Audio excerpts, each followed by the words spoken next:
नमस्कार देखছেন বার্তা হরিঙ্গাটা।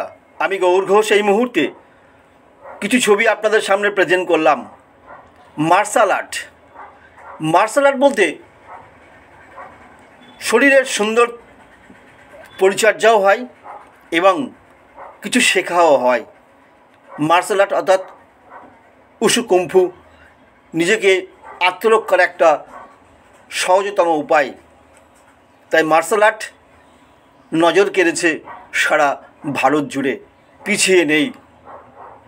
বিরোহীর নেতাজি বিদ্যাভবনের প্রশিক্ষক কুতুবুদ্দিন মিয়া হরিঙ্গাটের ব্লকেরই ছেলে, সোনাখালী গ্রামের।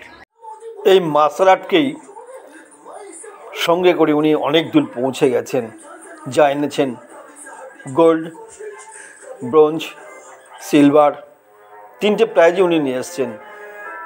হরিঙ্গাটা ব্লকেরই তিনটি মেয়ে।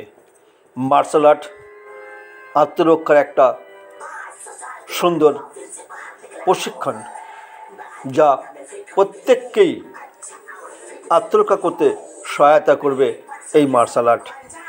আসুন মার্শাল আর্টের শিখুন, সঙ্গী করুন মার্শাল আর্টকে। নমস্কার।